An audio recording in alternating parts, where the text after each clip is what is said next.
우리 속에 계신 예수 그리스도라는 그런 제목이 되어져 있고요. 이렇게 일반적으로 이야기하기를 그냥 예수님이 우리 안에 계신다 이렇게 이야기하는데, 신학적으로 정확하게 따지면은 우리 속에 계신 분은 예수님이 아니고 성령 하나님이죠. 그리고 예수님은 그러면 어디 계시냐? 하늘 보좌 우편에 계신 게 이제 신학적으로 정확한 표현입니다. 그래서 우리가 그냥 일반적으로 편하게 예수님이 우리 안에 계신다, 성령으로 이제 이렇게 여러분들 그냥 편하게 이야기하는 건데, 정확하게 이야기하면 그렇고요. 그러면은 예수님이 하늘 보좌 우편에 계신데, 예수님이 하늘 보좌 우편에서 뭐 하시는가? 거기에서도 여전히 그리스도의 사역을 계속해서 감당하고 계시는 거예요. 그래서 하늘 보좌 우편에서 예수님이 그리스도의 사역을 감당하시는데, 여러분들 선지자적인 사역이 뭐냐? 성령을 보내셔서 진리를 우리로 하여금 깨닫게 하시는 거. 이게 여러분들 선지자적인 사역이 되게 됩니다. 하늘 보좌 우편에서도 여전히 선지자적인 사역을 하고 계시고요. 제사장적인 사역이 뭐냐? 하나님 앞에서 우리를 위하여서 성령은 대언한다라는 거예요. 대언한다는 말은 우리의 그런 연약함과 부족함들을 하나님 보좌 우편에서 하나님 앞에서 우리를 위해서 중보해 주신다, 그렇게 이야기합니다. 그래서 제사장적인 사역이라 이야기하고요. 하늘 보좌 우편에 계신 예수님의 왕적인 사역이 뭐냐? 지금도 교회의 머리가 되셔서 교회를 친히 다스리실 뿐만 아니라 우주 모든 만물을요, 하나님께 그 통치의 권을 부여받으셔가지고 지금도 우주 모든 만물을 다스리신다, 왕적인 사역이 되게 되는 거예요. 그래서 실제로 사람의 몸을 입고 오셔가지고 그리스도의 사역을 완성하시고요, 하늘 보좌 우편에 앉으신 예수님이 여전히 그리스도의 사역을 그곳에서 지속하고 계신다, 그런 부분들이 돼야 되고요. 그래서 여러분의 참고 삼아 그렇게만 알고 계시면 될 겁니다. 제목은 우리 속에 계신 예수 그리스도인데, 정확한 것은 우리 속에는 성령 하나님 우리와 함께 계시는 부분들이고요. 밑에 여러분들 내용을 보면은 구원과 교제는 다르다 이렇게 되어 있습니다. 그래서 오늘 이제 파이와이는 구원과 교제라는 부분들을 이야기하면서 교제라는 부분에 이제 초점을 맞추어서 이야기를 하고 있습니다. 여러분들 좀 정확한 개념을 가지려고 하면요, 구원은 뭐냐? 신앙의 비밀을 가지고요, 구원을 받게 되는 거죠. 교제라는 비밀들은 구원받은 우리가 신앙생활이라는 부분을 이야기할 때에 그렇게 여러분들이 보시면 되는 거예요. 그래서 신앙으로, 믿음으로 구원받는 거, 그 다음에 구원받았기 때문에 신앙생활이라고 이야기할 때에 하나님과의 교제라는 부분들을 이야기를 하게 됩니다. 조금 더 이야기하면, 그럼 이제 신앙이라고 이야기하죠. 구원이니까 여기의 핵심은 뭐냐? 그리스도가 되는 거예요. 예수 그리스도를 믿음으로 구원을 받게 됩니다. 그리고요, 교제라고 오늘 본문 이제 지금 교재에 나와 있는 그런 교제라는 부분들을 이야기하는 신앙생활의 핵심은 그게 바로 이제 임마누엘이 되게 되는 거예요. 그래서 이렇게 여러분들이 쭉 보시고 전체를 보시면은 조금 쉽게 이해되지 않겠는가 싶습니다. 그래서 구원과 교제는 다르죠. 구원은 속죄와 영생을 의미하나 교제는 매일매일의 관계, 그리고 사귐을 의미하게 됩니다. 신앙생활을 교제라고 설명해 놓았으니까요, 그렇게 보면 되겠고요. 사단은 우리의 구원을 막을 수가 없습니다. 여러분들, 구원은 하나님이 우리에게 주시는 그런 전적인 은혜이기 때문에 이것은 절대로 막을 수가 없고요. 그런데 그리스도와의 교제와 그 능력과 그 축복은 막으려고 끊임없이 시도하고 있습니다. 그래서 교제는 그리스도를 단순히 모방하는 것이 아니라 그리스도께서 우리를 통해 그의 생명과 능력을 나타내시는 것이며, 우리가 그리스도를 위해 무엇을 하는 것이 아니라 그리스도께서 우리 속에 역사하는 것이다, 이렇게 이야기하고 있습니다. 그래서 복잡하게 설명할 것 다 결론 내리면, 신앙생활의 핵심은 여러분들 임마누엘이죠. 임마누엘이 뭡니까? 딱 하나입니다. 여러분들, 성령 충만 받고 성령 인도 받는 거, 그게 핵심이에요. 신앙생활의 여러 가지 부분들 딱 그죠? 성령 충만 받아서 성령 인도 받으면 되는 거고요. 그리고 나머지는 누가 하는 겁니까? 성령의 역사로 전부 다 게임 끝나는 부분이 됩니다. 이게 신앙생활의 제일 중요한 본질이 되는 거예요. 그래서 그럼 우리가 성령 충만 어떻게 받을 것인가? 그래서 예배라든가 기도라든가 여러 가지를 이야기를 하게 되는 거예요. 그래서 여러분들이 교제라고 좀 여러 가지 내용들이 남아 있지만은요, 성령 충만, 성령 인도, 요 부분들이 하나님과의 교제 속에서 가장 중요한 내용이다, 이렇게 여러분들이 결론 내리시면 되겠고요. 여기 쭉 이제 여러 가지 본문 구절이 많이 나오는데, 이걸 한번 조금 찾아보면서 읽는 것도 괜찮겠다 싶어가지고 오늘 조금 찾아보도록 하겠습니다. 첫 번째입니다. 그리스도와의 교제를 누가 어떻게 끊는가, 이렇게 되어 있습니다. 우리 고린도서 4장 4절에서 5절요. 조금 찾아보면서 여러분들 읽도록 하겠습니다. 그리고 조금씩 설명하는 게 낫겠다 싶고요. 고린도서 4장 4절에서 5절입니다. 4절에는 뭐라 되어 있냐면요. 그 중에 이 세상의 신이 믿지 아니하는 자들의 마음을 혼미하게 하여 그리스도의 영광의 복음의 광채가 비치지 못하게 함이니 그리스도는 하나님의 형상이라 분명히 이야기하고 있어요. 이 세상에 신이 있습니다. 마귀죠. 그래서 공중권세 잡은 자로서 이 권세를 가지고요. 지금도 이 세상을 다스리고 있고요. 근데 이 세상의 신이 믿지 아니하는 자들의 마음을 혼미하게 한다라는 게 사단의 통로입니다. 뭐죠? 전부 다 불신앙이 되는 게. 그래서 신자 불신자를 가리는 게 아닙니다. 여러분들 신자라도 그들의 마음속에 불신앙이 있으면 그 불신앙이 사단의 통로가 되는 게 반드시 역사합니다. 그래서 사단이 역사한다 할 때 가장 중요한 내용이 뭔가 마음을 혼미하게 한다라는 게. 그래서 우리가 여러분들 옛날에 많이 얘기했습니다. 일심이라는 게 얼마나 중요한가. 마음이 나눠지가지고 혼미해지고 분리되어지면요. 이게 나중에 이제 정신병으로 가는 건데 이게 여러분들 사단이 계속 역사하는 부분들이 되는 거예요. 한 마음이 되지 못하고요. 마음이 혼미하게 되면 어떻게 된다고요? 그리스도의 영광의 복음의 광채가 비치지 못한다라는 게. 저와 여러분들은 스스로 빛을 내는 존재, 발광체라 그러죠. 우리가 아닙니다. 여러분, 우리는 빛을 받아서 반사하는 반사체가 되는 거예요.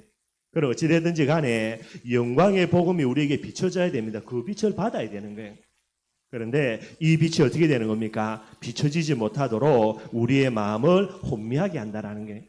그래서 여러분들 꼭 사단의 역사하는 게 그겁니다. 그래서 우리가 큰 문제를 만나가지고 염려를 많이 한다. 뭐 하는 겁니까? 그 염려 속에 잡히면 우리의 마음이 복잡해지는 게 마음이 혼미케 되는 겁니다. 그러니 아무리 예배드리려고 앉아있어도 하나님의 영광의 복음의 광채가 비춰지지 못하게 되는 게. 그래서 여러분들이 정말 우리의 마음을 하나님께로 향하여서 계속해서 집중하여서 한 마음이 되는 거, 이게 여러분들 은혜 받는 부분의 가장 중요한 부분이고요. 그 다음에 4절 마지막 절에 보니까 그 그리스도가 바로 하나님의 형상이라 그렇게 이야기하고 있어요. 그 다음에 5절에는 이야기합니다. 우리는 우리를 전파하는 것이 아니라 오직 그리스도 예수의 주 되신 것과 여러분들 우리의 마음속에 꼭 정말로 담겨 있어야 돼요. 하나님이 우리에게 주신 해답은 뭐밖에 없습니까? 예수 그리스도밖에 없어요. 오늘뿐만 아닙니다. 우리가 아무리 큰 위기 만나도 해답은 예수 그리스도고요. 우리가 아무리 큰 응답과 축복을 받아 누려도 우리의 해답은 예수 그리스도밖에 없어요. 그래서 죽을 때까지 예수가 그리스도라는 이 복음이 우리에게 유일하고 완전한 해답이 되어야 되는 겁니다. 고린도후서에 바울이 이렇게 이야기하는데 여러분들 바울이 죽음을 앞두고서도 뭐 이야기합니까? 또 예수 그리스도 여러분들. 이게 제가 그냥 하는 말이 아니고 저와 여러분들은 죽을 때까지 뭐만 말해야 됩니까? 예수가 그리스도라는 이것만 말해야 돼요. 그리고 다른 말은 우리에게 은혜가 된다 안 된다? 은혜가 안 됩니다. 여러분들 전도제자는 송충이는 솔잎만 먹지 다른 거 먹을 수가 없어요. 항상 이 비밀들을 늘 기억을 할 수 있는 부분들이 되어야 되는 거고요. 그러면서 바울이 예수를 위하여 우리가 너희의 종된 것 전파한다. 이게 전도제자의 중요한 고백이 되어야 됩니다. 그래서 이 세상의 신이 그리스도와의 교제를요 가로막는 부분이 이렇게 이야기하고 있고요. 데살로니가후서 2장 9절에서 10절 보겠습니다. 한 번씩 찾아봐요. 여러분도 그래도 성경도 다음에 잘 찾는 부분이 될 것 같아요. 데살로니가후서 2장 9절에서 10절입니다.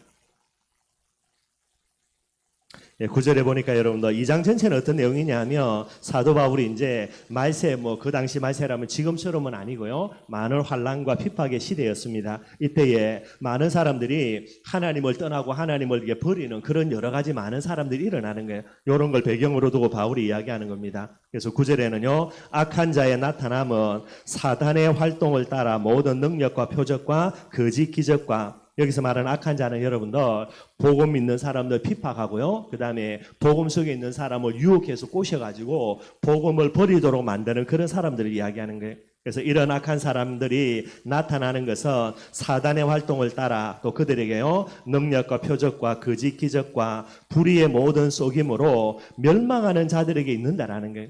바울이 이야기합니다. 핍박이라는 부분들이 있지만은 이 핍박이라는 부분들 속에서 또 유혹 속에서 하나님을 떠나가는 사람은 어떤 사람이냐? 멸망하는 사람들이라 그래 이야기하는 거예요. 그래서 이들에게 이제 여러 가지 이런 모습을 통하여서 유혹하는 자들이 역사하는데요. 이는 그랬습니다. 그들이 진리의 사랑을 받지 아니하여 구원함을 받지 못함이라 그랬어요. 잠깐 예수님 믿다가 결국은 환난과 핍박 속에서 예수님을 떠나가는 이유가 뭐냐? 진리의 사랑을 받지 아니하여 구원함을 받지 못한다라는 게 위협이 크기 때문에 그래서 복음을 내가 떠나간다. 틀린 겁니다, 여러분들. 바울이 이야기하는 거는 진리의 사랑을 받지 아니해야 한다는 거예요. 하나님의 진리의 그 풍성한 사랑을 본인이 거부하는 겁니다. 왜 거부하죠? 본인은 다른 걸 사랑하니까요. 세상을 사랑하고 자기 육신의 그런 안위를 사랑하니까 결국은 진리의 사랑을 받지 못하게 되는 거고요. 그러니 결국은 위협 앞에 굴복해서 하나님을 떠나갈 수밖에 없는 부분이다. 이렇게 이야기를 하고 있습니다. 요 내용 여러분들이 보시면 되겠고요. 고린도후서 11장 14절입니다. 우리가 잘 아는 내용입니다. 여기에는 한번 살펴보도록 고린도후서 11장 14절요.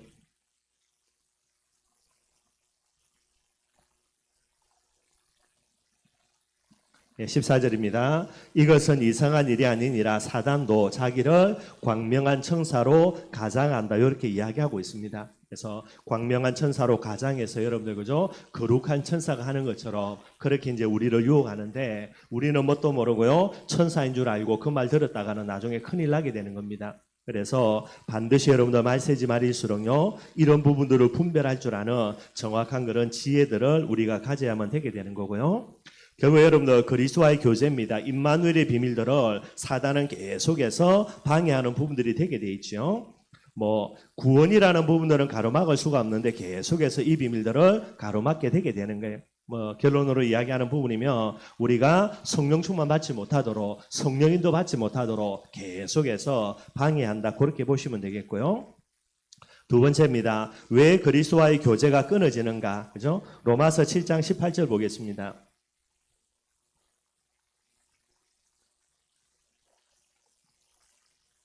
로마서 7장 18절에 보면요. 거기에 보면 내 속 곧 내 육신에 선한 것이 거하지 아니하는 줄을 아노니 원함은 내게 있으나 선을 행하는 것은 없다라는 게 내 속에 결국 창세기 3장을 이야기하죠. 창세기 3장이 내 육신 속에 선한 것이 거하지 아니한다라는 게 그러면 이제 악한 것이 거한다는 말이죠. 그게 다른 게 아니라 창세기 3장 속에 있는 죄에 대한 본성들이 됩니다. 그래서 악한 본성들, 육신의 정욕 같은 그런 것들이죠. 그런 것들이 우리 속에 있으니까 마음은 원하는 게 내가 복음을 향해서 나아가야 되겠다라고 마음은 우리 마음 속에 있는데 문제는 뭡니까? 그것을 실천하는 선을 행하는 이런 부분들이 없다라고 이야기하는 거예요. 성령 충만 받아야 되고 성령인도 받는 건 누가 해야 되는 겁니까? 우리가 해야 되는 겁니다. 그런데 이 부분에 대해서 영적인 힘이 없으니까 계속해서 원치 아니하는 부분들 속으로 계속해서 끌려가게 되는 거예요. 이런 부분들을 이야기하고 있고요.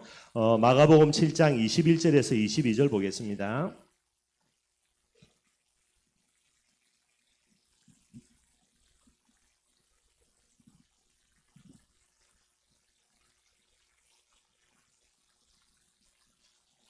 마가복음 7장 21절 22절요.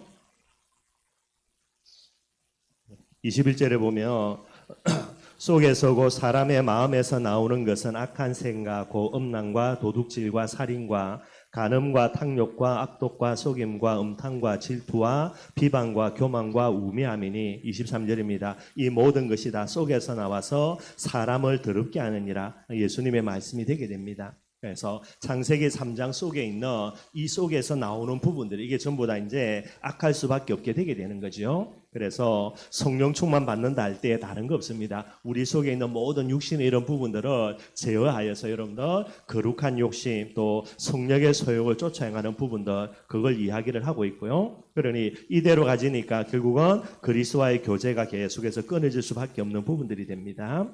요한복음 15장 4절 5절 보겠습니다. 포도나무와 가지 비유이고요.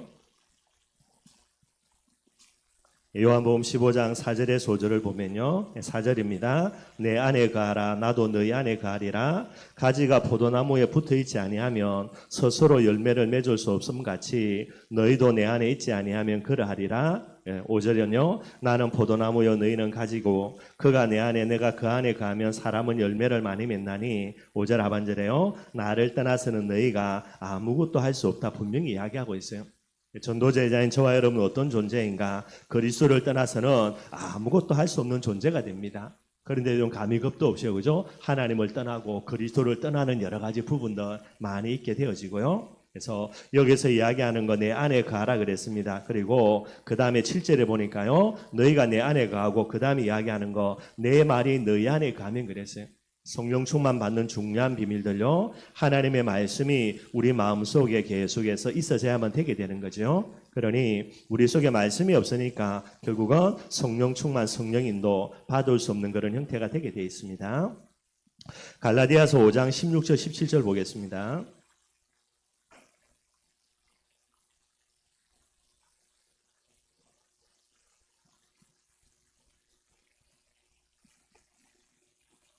갈라디아서 5장 16절 17절요. 16절에 보면은 내가 이르노니 너희는 성령을 따라 행하라. 그리하면 육체의 욕심을 이루지 아니하리라. 성령의 소욕이라 그러고요. 육체의 욕심은 완전히 반대되는 겁니다. 그래서 성령을 따라 행하면 육체의 욕심을 이루지 아니하고요. 육체의 욕심을 따라가면은 성령의 인도는 절대로 받을 수가 없는 거죠. 17절에 육체의 소욕은 성령을 거스리고 성령은 육체를 거스리나니 이 둘이 서로 대적하므로 항상 둘이가 이제 영적인 싸움 대적하게 되어 있습니다. 그래서 너희가 원하는 것을 하지 못하게 하려 하느니라 그랬어요. 육심의 소욕을 따라가니까 결국은 성령을 거스릴 수밖에 없습니다. 그러니 정말로 우리의 마음속에 아무리 그리스도와 교제하고 싶어도요, 이런 부분들이 안 되게 되는 거예요. 그러면서 18절에요. 너희가 만일 성령의 인도하시는 바가 되면 율법 아래 있지 아니한다라는 거예요. 우리가 성령 충만 받아서 성령 인도 받을 때에 모든 율법에서 완전히 자유로워지는 그런 축복 광답들을 누리게 된다. 그렇게 이야기를 하고 있습니다. 뭐 일본에 그러죠.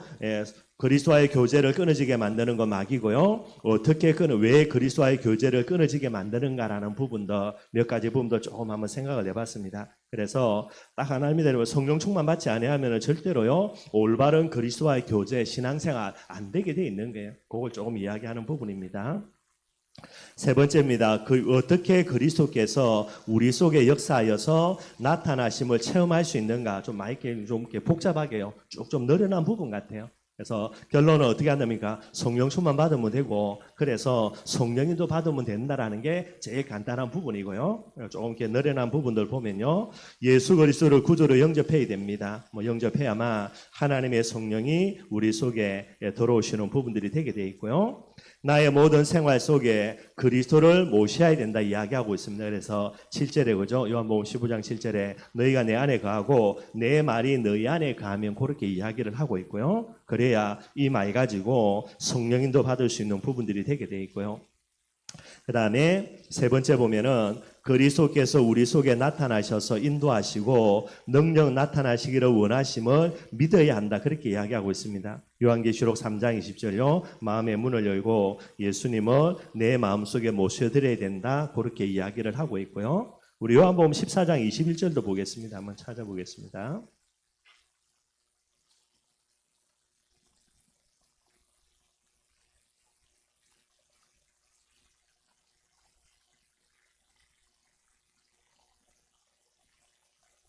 예, 21절 말씀해 보면요. 나의 계명을 가지고 나의 계명을 지키는 자라야 나를 사랑하는 자니 나를 사랑하는 자는 내 아버지께 사랑을 받을 것이요 나도 그를 사랑하여 그에게 나를 나타내리라 그랬고요. 우리가 여러분들 이제 성령 충만 받아라 그러면 조금 이게 딱딱해 죽을 수가 있습니다. 그래서 나를 버리고 성령 충만 받아야 되겠구나. 근데 오늘 우리 본문에 나와 있는 대로요, 교제라는 개념으로 설명하면 조금 더 달라져요. 그래서 교제라고 이야기할 때는 성령 충만 받는다라고 이야기할 때에 그 이전에요, 하나님을 사랑하는 부분들이 되게 되는 겁니다. 그래서 내 계명을 지켜야 된다. 한마디로 성령 충만 받아야 된다. 그러면 딱딱할 수가 있는데요. 왜 그래야 되냐? 나를 사랑하는 부분이 되는 게, 하나님을 사랑하는 사람은, 예수님을 사랑하는 사람은 예수님의 계명 지킬 수밖에 없는 부분이 되는 거죠. 그러니 나를 사랑하는 자, 예수님을 사랑하는 자는 아버지께도 사랑을 받을 것이고요, 예수님도 그를 사랑하여 그에게 나를 나타내리라, 응답과 축복을 주겠다라고 이야기하게 되는 거예요. 그래서 제일 중요한 본질입니다. 우리의 중심이죠. 하나님을 사랑하고 복음 사랑하는 이 비밀들이 가장 우선되는 부분들이 되는 거예요. 이 중심이 엎드린 상태에서 내가 성령 충만 받겠다, 절대로 성령 충만 못 받는 거예요. 그래서 항상 이런 중심들 우리가 잘 유지해 나가야 되는 부분이고요. 네 번째입니다. 사단은 우리가 적임을 알고 그리스도와의 관계를 끊으려고 시도함을 명심해야 된다, 그렇게 이야기하고 있습니다. 우리가 전에도 말씀 나누는데 베드로전서 5장 7절과 8절입니다. 베드로전서 5장 7절 8절 좀 살펴보겠습니다.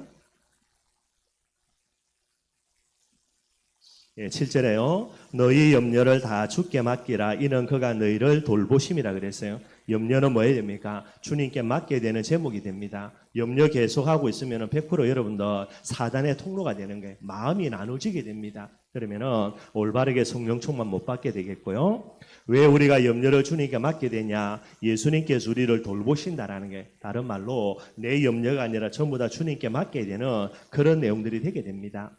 한마디로요, 예수님을 내 마음의 주인으로 모시고 내가 하나님의 자녀가 되겠다는 말은 내가 앞으로 있는 모든 무거운 짐들을 주님께 맡기겠다, 그게 여러분들 마음에 각오하고 예수님을 마음속에 영접하는 게, 그냥 내가 예수님 마음속에 영접해서 죽어서 천국 가겠다, 그게 아니고 여러분들 앞으로 내가 인생을 살면서 어떤 염려와 근심거리가 온다 하더라도 이걸 전부 다 주님께 맡기겠다라는 그런 이제 각오이자 또 어떤 계약이 되게 되는 거예요. 그걸 안 된다, 그 여러분들 올바른 신앙생활이 될 수가 없게 되는 거죠. 그래서 이야기합니다. 왜 염려를 주님께 맡겨버려야 되냐라고 이야기할 때에 근신하라 깨어라는 거예요. 너희 대적 마귀가 우는 사자같이 두루 사니며 삼킬 자를 찾는다는 겁니다. 염려 속에 있으면 결국 뭐가 됩니까? 마귀 밥 됩니다, 여러분들. 마귀와 영적인 싸움에서 염려하고 있으면 절대로 승리할 수가 없는 거죠. 그래서 아무리 염려가 된다 하더라도 뭐를 생각하고요? 우리의 대적 사단 생각하고 염려를 내려놔야 되는 거예요. 또 여러분들이 염려한다고 여러분들 문제 해결되는 게 아니고요, 여러분들이 스트레스만 계속해서 받을 뿐이지, 내 자신을 위해서도 염려 내려놔야 되고요. 두 번째, 영적인 대적이 있습니다. 이게 마귀 통로인데 이걸 다 열어준다, 그것만큼 어리석은 게 없는 거죠. 꼭 저와 여러분들이 기억해야 되고요. 그럼 어떻게 마귀를 대적하느냐? 9절입니다. 너희는 믿음을 굳건하게 하여 그를 대적하라. 믿음으로 마귀를 대적하고 있는 거고요. 그 다음에는 이는 세상에 있는 너희 형제들도 동일한 고난을 당하는 줄을 압니다, 그러는 게, 예수 잘 믿고 여러분 응답 많이 받는 사람들 할렐루야 아멘인 것처럼 보이죠. 똑같은 영적인 이런 싸움 싸우고 있고요. 정말로 어려운 환경 속에서 처절하게 신앙생활한다, 그 사람도 마찬가지입니다. 지금은 우리가 좋은 시대에 태어나가지고 예수 때문에 핍박 안 받지만은요, 많은 세월 전에 뭐 카타콤 같은 어마어마한 핍박의 시대에도요, 똑같은 이런 싸움하고 있는 거예요. 오늘뿐만 아닙니다. 우리가 죽을 때까지 우리의 그런 고난은요, 다 이 부분들이 되게 되는 거예요. 그래서 10절에요. 모든 은혜의 하나님 곧 그리스도 안에서 너희를 부르사 자기의 영원한 영광에 들어가게 하시니가 잠깐 고난을 당한 너희를 친히 온전하게 하시며 굳게 하시며 강하게 하시며 털을 견고하게 하시리라. 꼭 우리가 기억해야 되죠. 우리의 미래입니다. 하나님은 우리를 자기의 영원한 영광에 들어가게 하신 겁니다. 이게 우리의 미래예요, 여러분들. 예수를 그리스도로 구주바로 영접하는 그 순간에 이미 뭐가 확정되어 있냐? 우리의 미래는 하나님의 영원한 영광입니다. 한마디로 천국이 되게 되어 있고요. 그러니 미래는 여러분들 걱정할 필요가 없고요. 그런데 이 영원한 영광에 들어가게 하기 위해서 하나님 우리를 뭐 하는 겁니까? 잠깐 고난을 통해서 우리를 연단하시는 부분이 되는 거예요. 그걸 꼭 생각해야 되고요. 그래서 하나님의 연단을 통하여서 하나님이 친히 우리를 온전케, 굳건하게, 강하게, 털을 견고하게, 온전케 되어지고 굳건하게 되어지고요, 강하게 되고 털과 견고해지면 뭐가 옵니까? 잠깐 고난이니까 고난이 지나고 영원한 하나님의 영광의 비밀이 오게 되는 거예요. 이걸 생각을 하고 말하는 겁니까? 영적 싸움 계속 싸우면서 사단과의 싸움입니다. 복잡한 거 아니고요. 염려 하나님께 맡겨놓고 계속해서 믿음 지켜나가면 되게 되는 거예요. 그걸 이야기를 하고 있습니다. 다섯 번째입니다. 그리스도는 완전한 승리자요 하나님이시므로 중심에 모셔야 된다, 그죠? 고린도서 5장 17절은요. 그런즉 누구든지 그리스도 안에 있으면 새로운 피조물이라 그랬습니다. 저와 여러분도 예수가 그리스도 안에 이 비밀 밖에 있으면 저와 여러분들은 새 것이 아닙니다. 여러분들 이미 헌 거고요. 그래서 항상 그리스도 안에서 새로운 피조물이라는 이런 응답들을 계속해서 누려나가야 되겠고요. 나를 십자가에 못 박아야 된다는 겁니다. 갈라디아 2장 20절 한번 살펴보겠습니다. 잘 아는 말씀이죠. 교제라는 부분들을 계속해서 이야기하면서 오늘 또 갈라디아 2장 20절 이야기하고요. 그래서 나를 십자가에 못 박아야 된다라고 이야기하고 있습니다. 여러분 정확하게 설명하면 오늘 갈라디아 2장 20절이죠. 바울이 뭐라고 고백하냐? 내가 그리스도와 함께 나를 십자가에 못 박아야 된다가 아니라 바울의 고백입니다. 내가 그리스도와 함께 십자가에 나를 뭐 했다고요? 이미 못 박았다라는 거예요. 예수님을 내 마음속에 주인으로 영접한다라고 이야기할 때는 여러분들 나를 이미 십자가에 못 박아버린 겁니다. 그래서 십자가에 나를 계속해서 못 박는다가 아니라 이미 다 박혀 있는 거예요, 여러분들. 근데 뭐가 되는 겁니까? 아직 우리가 덜 죽어가지고 그래서 이제 여러 가지 일들이 일어나는 거예요. 항상 여러분들 이 사실 인정해야 됩니다. 이 사실 인정하면 되는 거죠. 이 사실을 인정하지 않고 날마다 나를 십자가에 못 박으려고 한다. 틀린 말은 아닌데 여러분들 그것보다는 나는 이미 십자가에 못 박힌 존재이구나. 언제요? 빨리 내가 죽는 그게 훨씬 더 여러분 유익이 되는 거예요. 내가 살아있으니까 십자가에 못 박혀서 얼마나 큰 고통이 옵니까? 그것과 맨날 이제 아프다 힘들다 그렇게 끙끙거리는 거고요. 죽어보면 돼요, 여러분들. 그래서 항상 이걸 여러분들이 조금 생각했으면 좋을 것 같고요. 그래서 이야기합니다. 그런즉 이제는 내가 사는 것이 아니요 오직 내 안에 그리스도께서 사시는 것이라. 내가 진짜 죽어버리면 나는 살 수가 없지요. 그리스도가 살 수밖에 없는데 내가 아직까지 덜 죽고 살아있으니까 죽어가는 과정이니까 그래서 내가 살려고 몸부림치는 부분들 때문에 여러 가지 문제들이 오게 되는 거예요. 꼭 이거 생각해야 되고요. 이제 내가 육체 가운데 사는 것은 내가 십자가에 완전히 못 박혀가지고 죽어버리기면 되겠죠. 그러면 그 다음입니다. 그러면서 내가 육체 가운데 사는 것은 나를 사랑하사 나를 위하여 자기 자신을 버리신 하나님의 아들을 믿는 믿음 안에서 사는 것이라는 거예요. 죽어버렸는데 이제는 그럼 어떤 삶을 살아야 됩니까? 믿음 안에서 사는 새로운 생명의 축복 광답들을 저와 여러분들이 누려나가게 되는 거예요.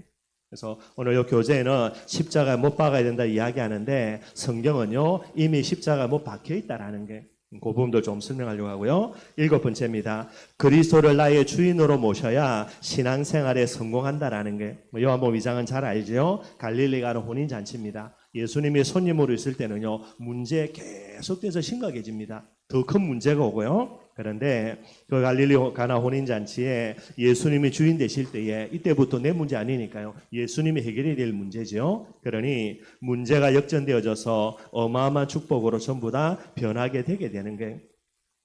8번째입니다. 나의 죄를 버릴 때에 주님의 평안과 축복이 나타난다. 이렇게 이야기하고 있습니다. 요한복음 1장 9절을 아는 말씀 한번 찾아보겠습니다. 여러분 요한일서 1장 9절입니다. 또 뒤에도 찾아야 되니까 여러분들. 요한일서 1장 9절에 보면요. 우리가 이제 회개라는 부분들을 이야기할 때 주로 쓰는 거고요. 9절에 보니까 만일 우리가 우리 죄를 자백하면 저는 미쁘시고 의로우사 우리의 죄를 사하시며 우리의 모든 불의에서 우리를 깨끗하게 하실 것이고 이렇게 나와 있어요.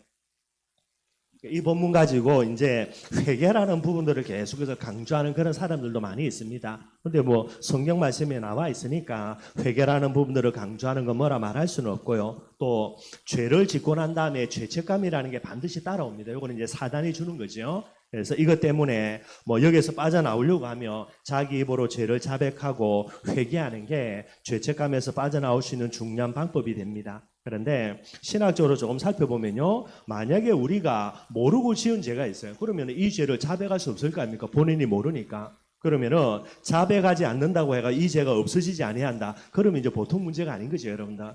그래서 정확하게 이야기하면 우리가 자백하든 안 하든 하나님은 우리를 어떻게 한 거라고요? 믿음으로 의롭다라고 하나님이 이미 칭의를 받게 해주신 겁니다. 그래서 이신칭의라 그러는 거예요. 그런데 자백이라는 부분 오늘 사도 요한이 이야기하지 않냐라고 이야기할 때에 이런 부분에서 여러분들 생각을 하시면 되겠고요. 그래서 여기에서 빨리 빠져나오지 아니하면 여러분들 그죠? 내가 지은 죄 내가 회개해야만 용서받으니까 여러분들 10년 전에 20년 전에 무슨 죄를 지었는가 본인 고민해야 됩니다. 고민한다고 생각나겠어요, 여러분들? 그러니까 이런 부분들도 잘못된 신앙생활 되어지니까요. 또 내가 죄 지은 게 기억이 나가지고 그죠? 계속 죄책감에 시달린다. 그런데도 뭐 예수님이 모든 문제 다 용서해 주셨으니까 악착까지 버틸 필요는 없고 여러분도 하나님께 회개해서 죄책감에서 빠져나오면 되지 뭐 굳이 또 고칠 필요 것도 없고요. 이렇게 여러분들이 보시면 될 겁니다. 그 다음에 여러분들 그죠? 요한일서 2장 15절 그 다음 장에 보면 답이 나가 있죠. 여기에는 뭐라 이야기하냐 15절에 보면 이 세상이나 세상에 있는 것들을 사랑하지 말라라는 게 사도 요한이 이야기합니다. 누구든지 세상을 사랑하면 아버지의 사랑이 그 안에 있지 아니한다라는 거예요. 그리고 16절입니다. 이는 세상에 있는 모든 것이 육신의 정욕과 안목의 정욕과 이생의 자랑이니 다 아버지께로부터 온 것이 아니요 세상으로부터 온 것이라. 이 세상도 그 정욕도 지나가되 오직 하나님의 뜻을 행하는 자는 영원히 가느니라 그렇게 이야기하고 있어요. 사도 요한이 이야기합니다. 세상이나 세상에 있는 것들을 사랑하지 말라. 뭐를 이야기합니까? 우리가 하나님과 앞에서 신앙생활입니다. 하나님과의 교제, 임마누엘의 비밀들을 풍성히 누리기 위해서는요. 반드시 뭐를 바꿔야 되냐? 가치를 바꿔야 되는 거예요. 세상의 가치를 두고 세상에 있는 것들의 가치를 두면서 내가 하나님을 따라가겠다. 따라갈 수가 없습니다, 여러분들. 그래서 반드시 우리의 가치 기준 바꿔야만 되게 되는 거고요. 그래서 가치 기준을 바꾸고 세상이 아니라 하나님을 사랑하는 이 비밀 가지고 복음 사랑하면서요. 계속해서 천국의 비밀을 향해서 달려갈 수 있어야만 되게 되지요. 왜 세상을 사랑하면 안 되냐? 16절에요. 세상에 있는 모든 것이 육신의 정욕이에요. 육신의 정욕은 뭡니까? 잘 입고 잘 먹고 잘 자고 요겁니다, 여러분들. 그런데 이 비밀을 향해서 달려가면요, 여러분들 이거는 육신적인 것이어서 영적인 비밀을 추구하는 저와 여러분들과는 안 맞게 되는 거예요. 그리고 또 다른 한 가지가 뭐라고 이야기합니까? 안목의 정욕이에요. 안목은 뭐죠? 눈으로 보는 겁니다. 그래서 눈으로 보는 부분들을 가지고요, 뭐 즐기는 부분도 여러 가지가 많이 있죠. 이게 여러분들 세상에서 있는 여러 가지 부분에 중요한 내용이 되게 되어 있고요. 또 다른 하나 이생의 자랑이라는 게 이게 이제 명예라는 부분들을 이야기하는 겁니다. 결국은 세상에 많은 거 있는데 이 세상에 있는 모든 부분들 세 가지로 딱 구분이 되는 거예요. 육신의 정욕, 안목의 정욕, 이생의 자랑. 그러면 우리가 정말로 천국을 향해서 달려가는 우리의 발걸음이 된다. 뭐 해야 됩니까? 이런 부분들 내려놔야 되는 거예요. 내가 이 세상에서 어떻게 하면 잘 먹고 잘 입고 잘 잘까? 그래가지고는 전도 제자의 비밀을 감당할 수가 없게 되는 거예요. 이 세상에 살면서요, 눈으로, 그죠? 좋은 거 보고, 눈으로 재밌는 거 즐기는 이런 부분들, 그것조차도 여러분들 가지고 가면 잘 안 맞는 부분이고요. 제일 중요한 거, 내가 이 세상에서 부귀영화 누리고 명예를 얻겠다. 이것도 여러분들 전혀 안 맞는 부분들이 되는 거예요. 하나님을 사랑하고 복음 사랑하는 부분들을 가지고요. 정말로 천국을 준비하는 인생들, 이게 바로 전도제자의 가치로 회복이 되어야 되는 거예요. 그래서 17절에요. 이 세상입니다. 우리가 만약 잘못된 거 추구하면서요. 육신의 정욕, 안목의 정욕, 이생의 자랑 추구한다. 전부 다 뭐 하는 겁니까? 지나가는 거예요. 지나가는 거. 없어지는 겁니다. 이걸 잡으려고 하면 어떻게 되죠? 안 잡혀진다니까 여러분들. 지나가는 거를 붙들려고 하면 붙들려지지도 않는데요. 그러니 계속해서 이제 어려움 당하는 거예요. 지나가는 거는 여러분들 지나가 보내야 되고요. 진짜 우리가 잡아야 될 거. 오직 하나님의 뜻을 행하는 자는 영원히 간다라는 거예요. 하나님의 뜻입니다. 요거 딱 붙들어야 진짜 치유지게 되는 거예요. 전도제자인 저와 여러분들은 육신의 정목, 안목의 정욕, 이생의 자랑 붙들려고 한다. 죽었다 깨어나도 안 잡힙니다, 여러분들. 반대로요, 무리인 사람들은요, 하나님의 뜻을 아무리 잡으려고 해도 이거는 허상이라 안 잡혀지는 거예요, 여러분들. 그러니까 구조가 다른 부분들이니까 늘 저와 여러분들 내가 누구인지 딱 결론 내리고요. 이미 안 될 거는 안 되는 것으로 포기를 해야 됩니다. 그게 훨씬 더 빠른 부분들이고요. 그래서 8번째 오늘 그 부분을 보면 거죠. 나의 죄를 버릴 때에 주님의 평안과 축복이 나타나고요. 세상의 사랑, 자기 사랑, 사람을 사랑하고 자기를 사랑하고 자기를 자랑하고 과시하는 이런 부분들 때문에 고통과 저주와 재앙이 온다. 이렇게 이야기하고 있습니다. 디모데후서 3장 1절에는요. 말세에 고통하는 때가 온다라고 이렇게 이야기를 하고 있게 되어지고요. 9번째입니다. 주님께 순종해야 된다 이야기하는 거예요. 그래서 로마서 6장 13절 한번 살펴보겠습니다.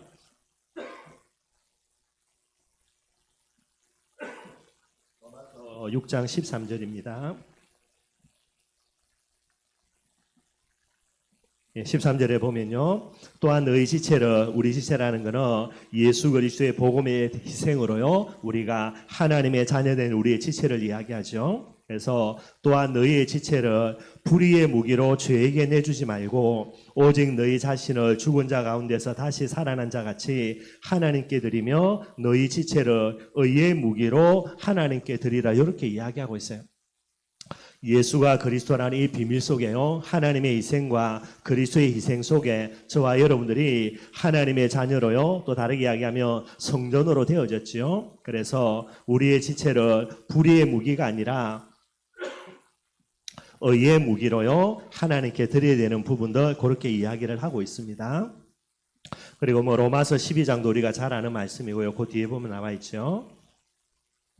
12장 1절 보면요. 그러므로 형제들아 내가 하나님의 모든 자비하심으로 너희를 권하노니 너희 몸을 아까 얘기했던 너희 지체를 의의 무기로 드리라 그랬고요. 너희 몸을 하나님이 기뻐하시는 거룩한 산 제물로 드리라. 이는 너희가 드릴 영적인 예배니라. 그렇게 이야기하고 있습니다. 우리의 몸을 가지고요. 하나님이 기뻐하시는 거룩한 산제사, 하나님의 뜻과 계획을 두고 헌신하는 이 일에 우리의 몸을 사용해야 되는 겁니다. 이게 바로 우리가 주일날 드리는 예배뿐만 아니라 우리의 삶들 속에서 드릴 수 있는 영적인 예배라 그렇게 이제 이야기를 하고 있게 되어지고요. 주님의 뜻이 나의 뜻에 나의 모든 것 생명까지 맡길 때에 성공의 길을 깨닫게 된다. 그렇게 이야기하고 있습니다. 마태복음 4장 19절이죠. 나를 따라오너라. 예수님이 그렇게 말씀하고 계시고요. 그래서 네 번째입니다. 내가 주 안에 거하고 주님이 내 안에 거할 때 조금 복잡하죠. 한마디로 우리가 성령 충만 받을 때에 그러면은 없어지는 것이 있고 생겨나는 것이 있다라는 거예요. 뭐가 없어집니까? 마음의 공허가 없어지고요. 우리의 마음속에 영원히 줄이지 않고 목마르지 아니하는 이런 응답들이 우리 속에 생겨나지게 됩니다. 근심이 없어진다 그랬죠. 요한복음 14장 26절 27절에도요. 마음에 근심하지 말라 그랬고 이런 부분들이 없어지고요. 그 다음에 세상이 줄 수 없는 평안함들이 저와 여러분들에게 임해지게 됩니다. 요한복음 15장 11절 나중에 보시고요. 불행이 없어지고요. 기쁨이 충만해지고요. 빌립보서 4장 13절입니다. 무능이 없어지고 능력이 나타나고요. 마가복음 9장 23절에 쭉 보면은요. 실패가 없어지고요. 믿는 자에게는 능치 못하는 부분들이 없는 이런 내용들이 우리에게 생겨나진다. 그렇게 이야기를 하고 있습니다. 오늘 제가 쭉 이제 이 교재 보면서 좀 복잡하게 좀 늘어난 부분들이 많고요. 그래서 여러분 간단하게 신앙생활은 임마누엘이 핵심이고요. 임마누엘의 제일 중요한 비밀들 우리가 성령 충만 받아서 성령인도 받으면 됩니다. 그게 교재의 제일 핵심이 되는 거고요. 그러면은 나머지는 하나님의 성령의 역사가 일어나는 게 요게 신앙생활의 본질로 보면 됩니다. 그래서 항상 여러분들 성령 충만 받아서 성령인도 속에서요. 걸음걸음마다 성령의 역사에 일어나는 그런 축복의 발걸음들 되기를 주님의 이름으로 축원드리겠습니다. 우리 찬송가 370장 찬양하겠습니다.